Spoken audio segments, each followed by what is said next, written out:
What's up, guys, and welcome to the Duel Links Entertainment YouTube channel. We're back with another episode of our meta-analysis series, and I'm joined today by Circus and seasoned tournament player and Damage 7 the Big One champion, Blind Bandit. What's up, man?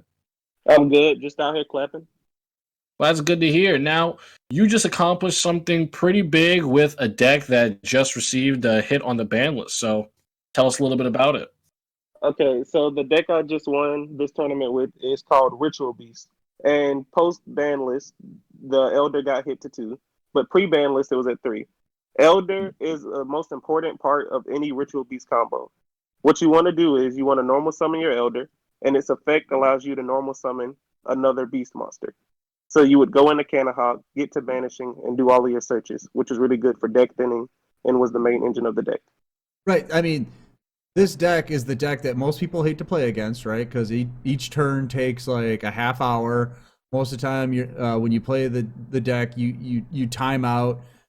This is the starter for the deck. I mean, was this a warranted hit? And how big of a hit is it for the deck? I'd say that this is a pretty big hit to the deck because one of the main cards we went with the deck to help with big monsters and big problem cards was Treacherous, but that's a semi-limited card as well, so that we can no longer run that card. Consistency-wise, it was a problem at first until I found this new way to play it, and it's still pretty consistent. Okay, so do you think it was a necessary hit, though? I don't feel like Ritual Beasts were out there just like destroying everything, you know what I mean? Yeah, I get what you're saying, but I think they mainly just wanted it to stop you from using Tretch. Tretch is a card that is really powerful, and in a deck like Ritual Beast, where you can OTK easily with your opponent's card and field, no matter what, Tretch was a card that made that possible, and so now it's harder to OTK without Treacherous. Okay, so why don't we take a look at the deck before the ban list, okay, and just kind of explain what the strength of the deck was before, and then we'll kind of go into, after what happens. So I got the deck list on screen. It looks pretty standard. So pretty much what you would do with the deck is you would always want to start up either Elder, Cannahawk, that's the little hawk, or Rapingu, and that's the green penguin thing.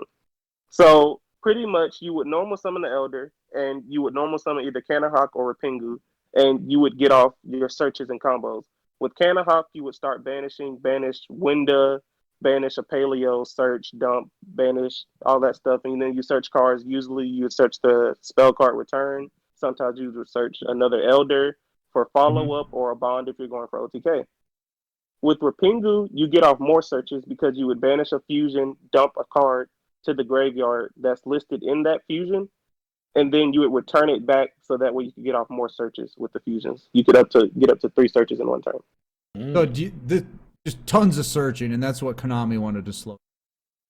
Yeah, it's just tons of searching, which allows you to draw into your tech cards like Treacherous, Herald, Cosmic more often than not. And I see you're running Sealed Tombs here too, right? Yeah, Sealed Tombs helps for one of the worser matchups like Invoke, Black Wings, Crystron, and stuff like that. Because we don't really use the graveyard too often, we use the Banish Zone. So Sealed Tombs doesn't affect Ritual Beasts. So, Ritual Beast losing Sealed Tombs and with the ban list, what does that do for them? It makes our Invoked and Crystron matchup a lot harder now because we can no longer seal the tombs to get rid of Crystron's synchro summoning from the graveyard and banishing. So it's harder for us to OTK now. Okay, so you're forced more into a thinking man's game and more of a grind game against. Yeah, it's more of a grind game now instead of just bounce, seal tombs, swing. I mean, but playing into Cocytus or Cocytus or Cocytus, however you want to pronounce it, that's a tough one for this deck, isn't it? Yes, it's actually one of the most problem cards for the deck, which is why I named the one Herald. So what I would do is I would just deck thin a lot, so there's like I'll have 8 cards left, and then the chances of me drawing into the Herald are higher, and I would just stall the Invoke players out. All right, so why don't we take a look at the deck as it is? This would be your winning deck list, right? As it is now. Yes, so you've made some changes, and why don't you tell us about that? Most notably, I see right away the skill. The skill is different even. Yes. So this is the post ban list build for my deck. And at first, it wasn't, I didn't know what to play post ban list. I just got sealed tombs, no, just got hit. I don't have that skill anymore. Elder just got hit. I can't run church anymore. My consistency's lowered. So I was testing and testing until I found out that I could use Transcendent Crystals and Lara. That's the new combo in this deck. So it's like I'm playing 4 elders. Right, because which Wow. one is she? Does she get from the banished zone or from the graveyard? She gets from the graveyard. Okay. So when you summon her, you can bring a monster out of the graveyard onto the field, right? Or Yes, any beast. No tamers, but beast. So how exactly does Transcendent Crystals work in that combo with Laura? Okay, so the turtle is the beast card that you use for the skill. And the combo with Lara is you start Lara and you start any beast. So that's the Winda, Dolphin, Hawk, or Lion. And you use Transcendent Crystals to dump the said beast to the graveyard. And then you would deck thin one by bringing out the Crystal Beast token in your spell and trap card zone. Then you would normal summon Lara, special summon the beast from the graveyard, and then it basically just gives you a fusion play turn one. You I won't be able to see. search or anything though. Yeah, okay, that's so still a reliable fusion play. so it just helps you if you brick or something like that. It just helps you as a starter. Yeah, it's just a good way to start. You don't get searches off with it most of the time like you do with Elder, but you can sit on the big pink dolphin with 2800 that can't be destroyed, and most decks can't get over it. Yeah, because I've played the deck quite a bit, and a lot of times a good first turn play is to go into the big dolphin and to just sit because it can't be destroyed by card effects. Then if you have any back row like you have here, like floodgates or something, you're at least safe for one turn. Hopefully, Yes. in most cases. And with the Transcendent Crystals, even if you can't search, you still plus by deck thinning the one beast card that you just used for the skill. Okay. So how often did you find yourself using it? Well, I didn't really use it too much later on, but for most of my duels, it helped me play through a brick and won me a lot of games. Now this tournament, you went to was it 4 round Swiss, 5 round Swiss into like a top 32? Yes, it was 5 round Swiss into top 32.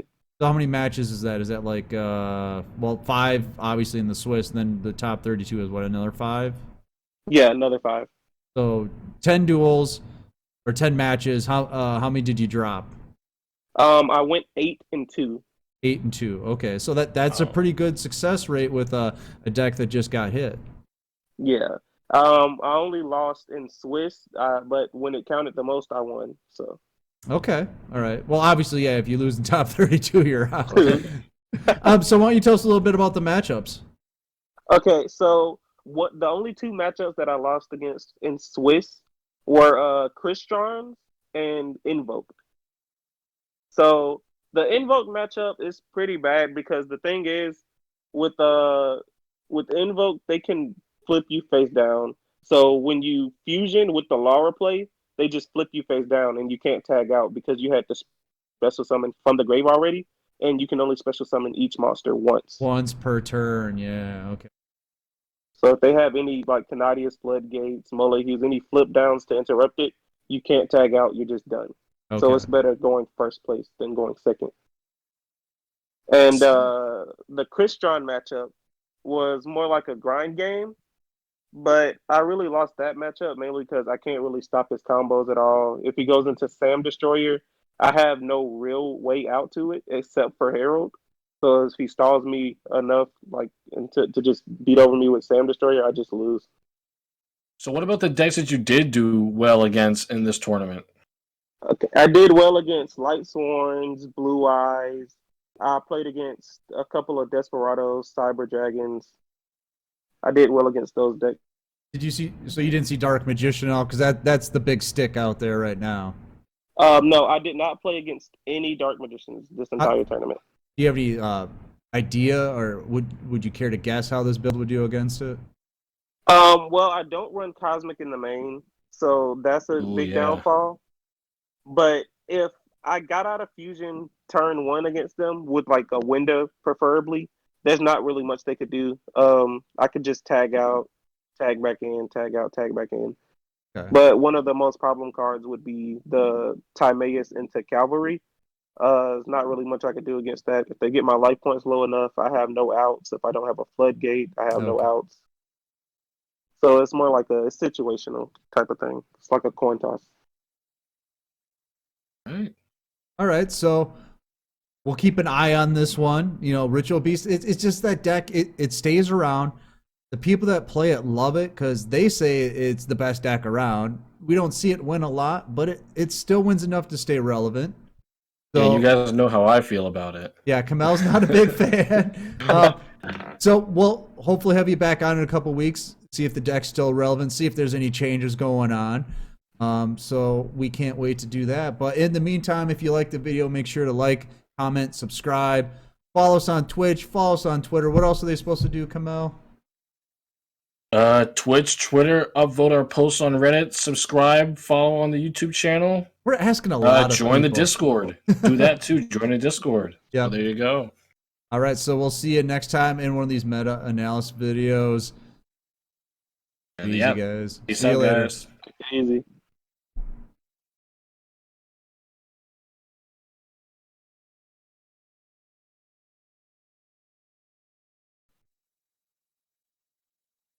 Someone's going to talk here. I'll edit out the silence, but someone's going to talk. Okay, no, I was going to say something. I was going to say something, but I heard Bandit say something.